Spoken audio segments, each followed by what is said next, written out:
What are the principal economical challenges that Sri Lanka is currently facing? I think Sri Lanka is facing a lot of economical challenges at the moment, because all you have to do is to just look around or talk to people to understand the economical challenges. No?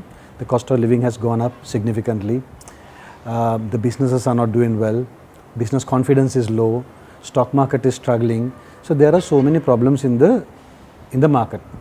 And if you look at the economic indicators, none of the key economic indicators are showing any positive signs. For example, if you look at the GDP growth, which was at about 7-8% just 2-3 years ago, has come down to about 4.5%, 4.4% by now, and it looks like on a downward trend. Exports are not growing, it's on a declining trend. The rupee has got devalued. Foreign reserves are coming down, which was about 8.3 billion in 2014, and last 2016 report, annual report, central bank says it has come down to 5.1 billion. So in every sense, economy is struggling. So to answer your question, there are so many challenges government has. Government has to get the act together and focus on the economy, and in a very strategic manner do something about it, or otherwise it is just chaos. That's what we see at the moment. What should we expect within the next 2 years in terms of the GDP growth? I think if you look at the planning process which Sri Lanka used to have sometimes back, I remember there was an era, central bank always used to come up with what they call central bank's roadmap, where they predicted the economic growth prospects for the next 2 to 3 years time, and government could confidently do that. And if you look at the period of particularly 2009 up to 2014, the actual achievements were very much in line with these predictions. And I remember in 2014, the central bank roadmap predicted Sri Lanka's GDP would grow at about 7% to 8% for the next 3 years. But then 2015 and 2016, the situation dramatically changed. Now, as I mentioned earlier, 2016 GDP growth was only about 4.4%. And considering the fact in every income generating area is struggling at the moment and economic activities are very low, I believe this would be the trend going forward as well. It will be either the same rate or it would be lower. I don't see any signs of economy picking up unless something drastic happens and they do something very different to get the economy back on track. In terms of Colombo's reform agenda, how much do you think that we have accomplished? Now here the question is which agenda you are talking about. If I remember, since the current government came to power, how many economic policies they have come up with? I remember during the first year itself, the Prime Minister himself presented at least 3 different economic plans, and last week I read somewhere he is going to present another one. That must be the 5th or 6th plan. So which economic agenda you are talking about? This government doesn't have an agenda, that's the problem. They don't have a vision, they don't have targets, they don't have plans, they don't have an agenda. So without an agenda there is no point talking about achievements. It's just chaos. That's why I said earlier, and I repeatedly say, what we need now is a proper plan, and which will remain without change at least 2 or 3 years. Then you can call it an agenda. Then we can assess it and say whether we are in line with the agenda or not. Sri Lanka tends to look up to Singapore as a role model in terms of economic development, reconciliation and work ethics. How beneficial do you think it is in the present context? So obviously Singapore and Sri Lanka are not 100% comparable. Completely different size of population, demographics are different, circumstances are different. But if you look at the way Singapore has developed since it gained independence much later than Sri Lanka, obviously that is something that you would look up to. We would like to be like Singapore definitely one day.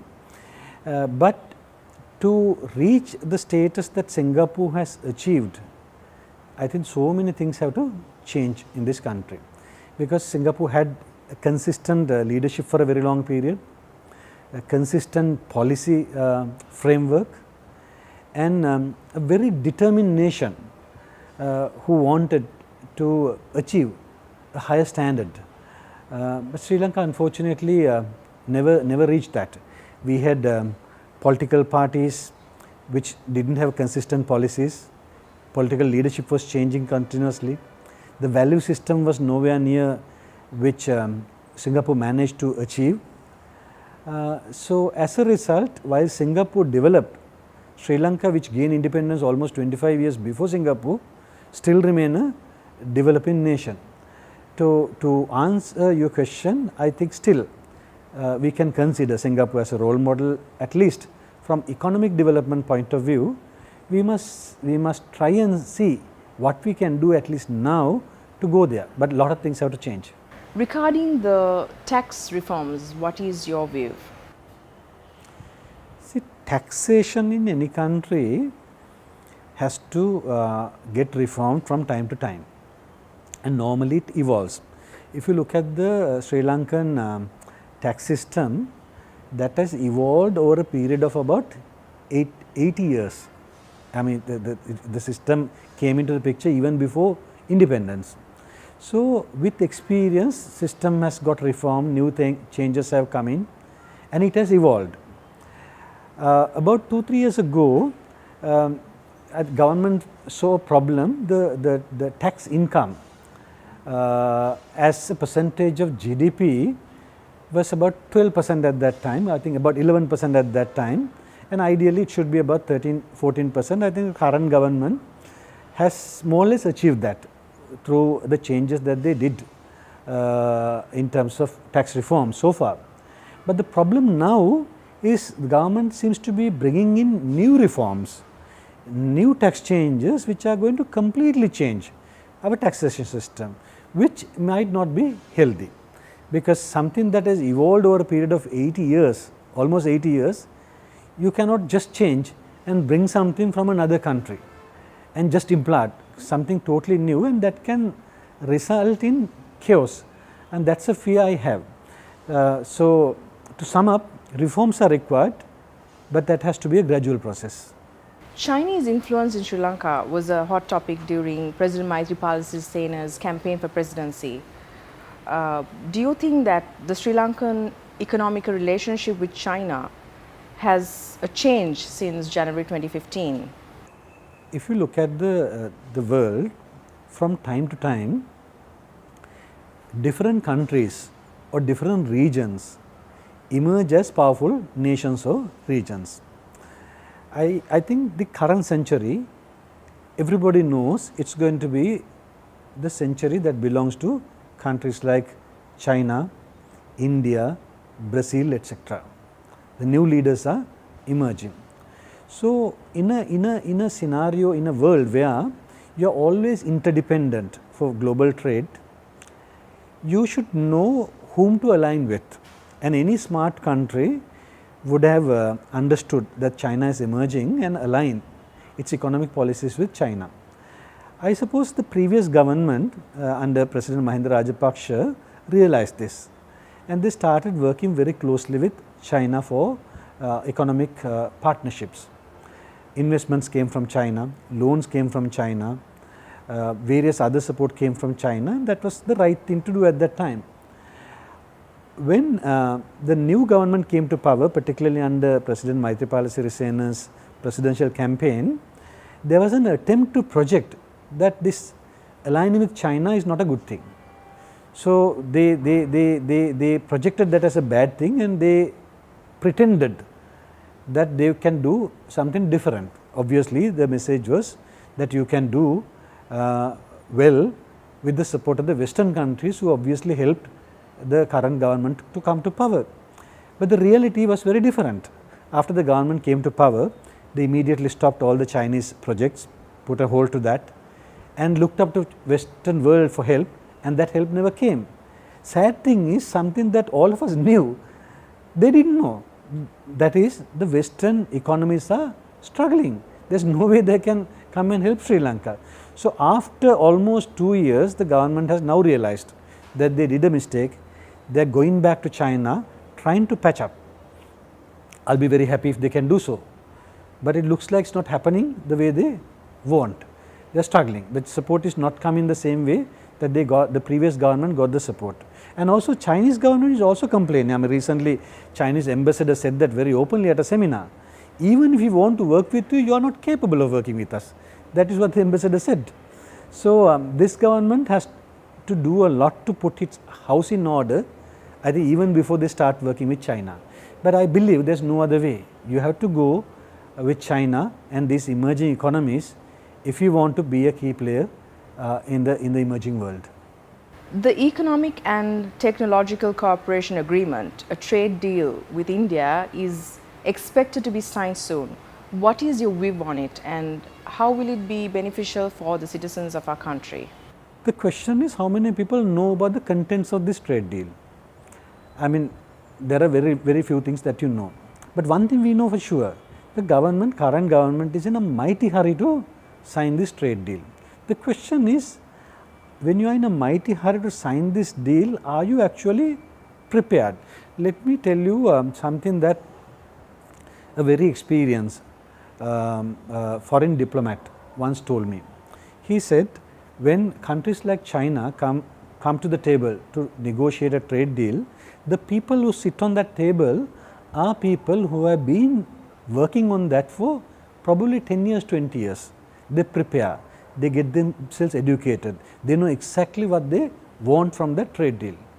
But Sri Lanka, the people who go for the negotiation change almost every 5 years. Sometimes even during the 5 years, they change.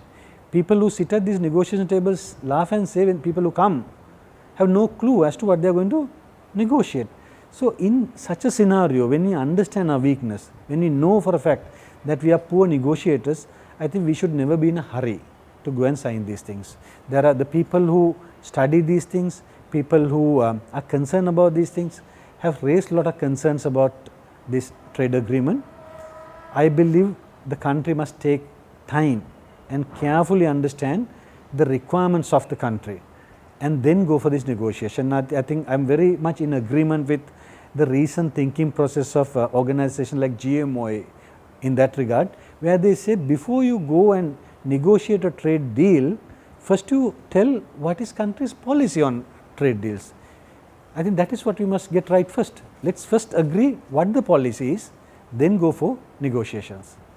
Are you worried about the general global economical outlook? See, global economic outlook always changes. It has been a roller coaster for many countries as long as we can remember. But a small country like Sri Lanka does not have to worry too much about what happens elsewhere, because our economy is so small to get affected too much by the global changes, positively as well as negatively. A classic example is, look at the financial crisis in 2007, 8, 9 period, the global financial crisis. It did not affect Sri Lanka, not because we were very smart. Actually, we were too small to get affected with that. So, even today when you look at the world, what is happening elsewhere does not have a major impact on Sri Lanka. But as I mentioned earlier, when you spoke about China, we need to know whom to align with, whom to deal, whom to trade with, and those things matter. So, if we know what we are doing, if we know how to control our economy, we can always find a way. The world is far too big for us to get lost. We can always find the right partners and get our house sorted out. On an economical point of view, what is your suggestions for the next months of this year? See, when you talk of economy, you can't talk of months, right? It's a long term thing. You have to talk at least good 2 years, 3 years plan. Like a company, a country also needs a vision, certain targets, certain plans to achieve. Economy is also like that. You need to know, first of all, what is your economic policy, what kind of targets you want to set, and what is your strategy or your plans to go there. The problem at the moment with this country, we have none of this. We don't have a vision, we don't have targets, we don't have plans. That is why we see only chaos. So, you can't change the situation in 2 months. I mean, it is not reasonable to expect that anybody can change the situation in 2 months time. What we need is at least now take stock of the situation and accept the reality that you are in a mess first of all, and then see what are we going to do, what do we want to achieve first of all, and then put a proper plan in place subject to a policy. If you do not know your policy in the first place, you can't have a plan. I believe that is the starting place. Now that we have seen about 5 or 6 economic policies coming up from this 2.5-year-old government, I suggest them to pick one of those first, pick one of those, your own plans, no, pick one of those and start sticking to that policy for some time, put some plans in place, set some targets and work towards that. Then you might be able to find a solution maybe for this problem.